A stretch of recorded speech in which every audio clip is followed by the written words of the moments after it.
Today the topic we are going to discuss about formal and informal emails. Why do I want to teach you this topic?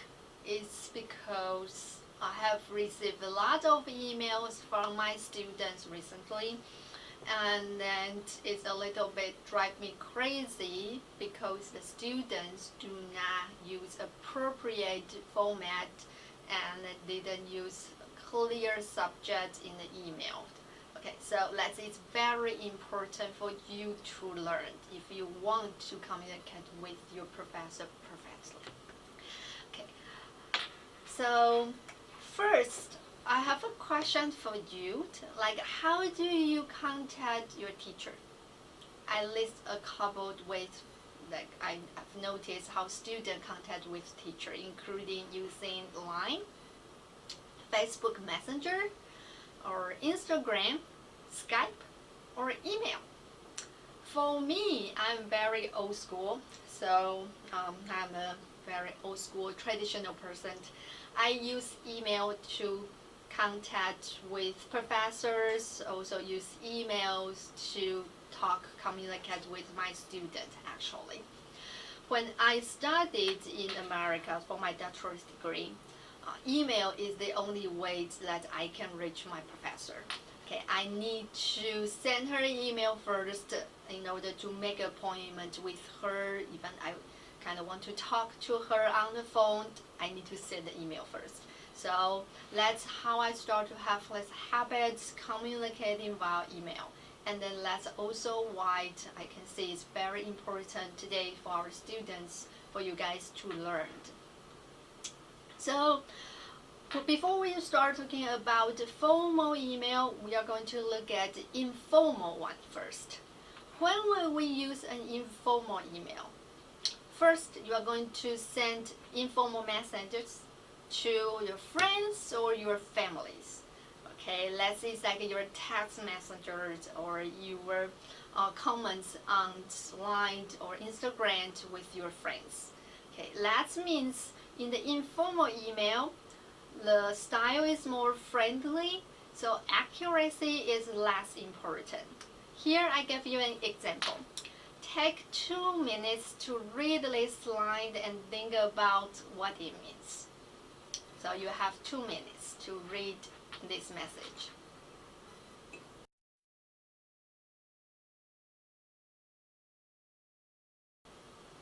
Okay, we are back here. So what do you think about the meaning of this sentence? Actually, it says like, thanks for email, we'll call you later, smile face. Do not send this message to your professor, no matter how happy you are. Okay, it's very important to write complete sentences in the message. So you can send this message to your friends, your family, that is fine. But in the formal email, this is not a good style. We are going to move on to the next slide, and then we will start to talk about the format you need for a formal email. So emails to a professor actually consider as a business communication. That's why we need to use formal style in writing. Okay. So in this formal email, I list 6 items for you to take a look and then to let you to follow while you're writing a formal email. First of all, you need to include a correct personal email address. After that, you need to have a short and accurate subject line. Do not leave it blank. Okay, it's very rude to do that, because when we as a teacher, I get an email, the first thing I look is the subject line. If there is empty, nothing, it would be really confusing for me to kind of realize how important this email would be. So you need to make sure to include the accurate subject line. For example, if you want to make an appointment with your teacher, in the subject line here you should say making an appointment. If you want to ask questions about your homework, then subject line you should say questions from the homework. Okay, so just make it as clear as possible. When your professor receives the email, he or she will be able to reply it as soon as possible too. After that, in the message part, you are going to start with a polite professional greeting, which means you can say, "Dear Xiaowei," I like it. Okay, you can say, "Dear teacher," that is okay. Or you are writing the email to your boss, you can say, "Dear boss," or "Dear hire manager," for example. And then you are going to have a clear and a coherent message. So if in your subject line you say "making an appointment," then in the message box you are going to introduce yourself first and then tell the person when you want to make an appointment, when you want to meet, and what the purpose for this meeting. Okay, you need to give the briefly information to the person first. If you want to ask a question, then in the message part you need to point out you are confused about the question, or you want to have more clear explanation about the topic, etc. So when your professor receives this email, he or she will have the idea to know how long the meeting will be, and then it will be better for both of you to schedule your meeting. After that, you are going to have a proper closing, like you can say the best, you can say regards, you can say kind regards, okay, you can say sincerely. These are some examples you can use. And then last one, you are going to put your full name, your full signature at the end of the message. And then you can click submit. Then your professor will receive your email very soon. Okay, next slide, I'm going to show you the example of an inappropriate email. So you are going to take another 2 to 3 minutes to find out at least 2 mistakes on the email.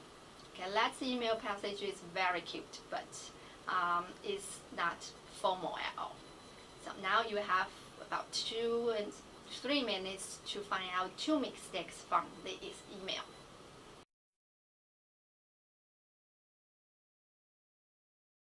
Okay, let's come back here. I hope you find out all the mistakes on the email, and let's do some brief discussion. So in this email I provide to you, you can see the subject line, which is the problem, because the subject line here say, "Hey." Do not write "hey" to your professor, because that is very rude. No matter how nice the person is, that is not professional at all. Okay, so don't say "hate." And then start from the message here. We can see, say, "Can you tell me how to do number 4 on the problem set?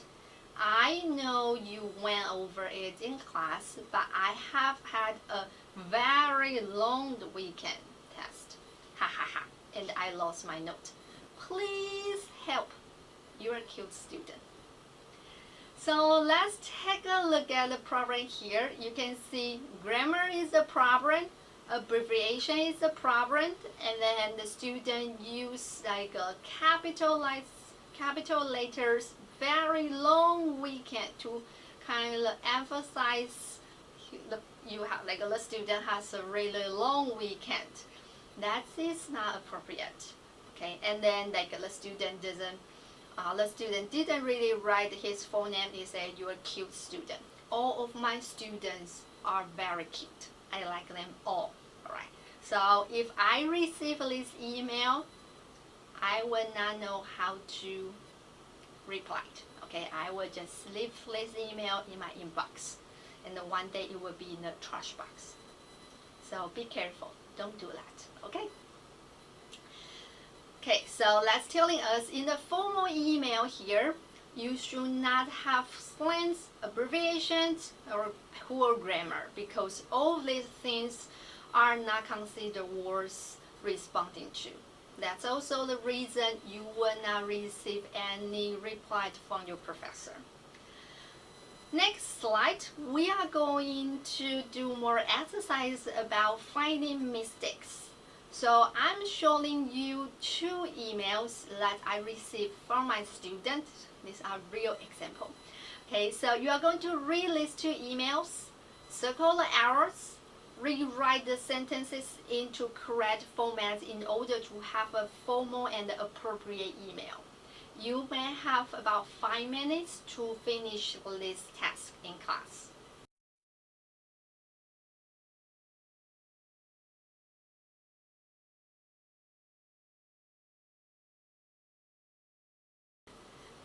Okay, welcome back here.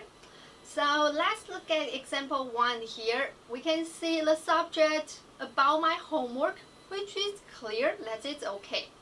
The student gave me a clear and polite greeting, say, "Dear Xiaowei." But here there's a problem. After Xiaowei, and the student put a comma. So there is no space between the letter and the comma. Okay, so you need to remove that. Good evening. Again, do not have a space before a comma. Okay, I am asking about the homework video, comma. Thank you. So you can see in this email, the message is unclear. Okay, what question about the video? What does the student want to know? Then that is the problem. And the black place is actually student's full name because the confidential issue, I cannot receive the student's name to you. The second example here, let's take a look and discuss. The subject say, "Can you help me please?" And give me a period. So this is a question. If you want to put a subject here, you may want to say, "Need help." Okay, that will be more clear. Dear Xiaowei, and the period, make sure you don't put the period after the person's name, you put comma. And then, "How are you?" There's no space before the punctuation in English. Please keep that in mind. Okay, you need to put the punctuation after the word. So here, say, "How are you?" Professional, like a formal greeting. "I'm sorry for I'm late to send to you because I have a lot of homework and I don't have time."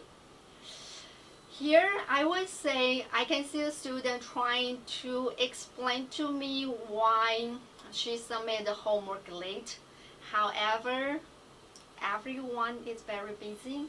So if you do have a lot of homework, usually I will tell my student to communicate with me before the due date, and then we can see how to reschedule the due date for the assignment. Okay, do not talk to me on the date when you need to submit homework and then tell me you cannot do it. It's not a good thing. So here say, "Can you send me the link of TikTok to watch it? Thank you for your time." And the student put the full name. Okay, so here in the message, which is now related back to the subject would be appropriate, based on the message here, maybe the subject would be appropriate to write, "Need the TikTok link again, please," like this. So I gave you some informal and inappropriate email as an example. On the next slide here, I'm going to show you how a formal email should look like. Okay, here you can see you are going to send the person, use the person's formal email address, which is a university email address. And then subject, it's very clear here, say university class visit IELTS course. And then start from your message, have appropriate and polite greetings like, "Dear Xiaowei, okay, I'm a senior student in English department and I hope I can keep improving my English skills." So here is your purpose. So you need to tell the person what you want in this email. "I heard you offer a mini credit IELTS course this winter break. May I attend your class on Thursday and Friday?" So here is your request. So telling the person this is the request you have in this email, which relate back to the subject, university class visit IELTS course. And then you have appropriate closing. "Thank you for your assistance. Sincerely, and your full name. Okay, so now is your homework assignment time. For this class, this lesson, you are going to practice sending a formal email using appropriate format to me, to my university email address. And then you can ask me about the question you have while learning English. I look forward to receiving all of your formal email in a week. Bye bye.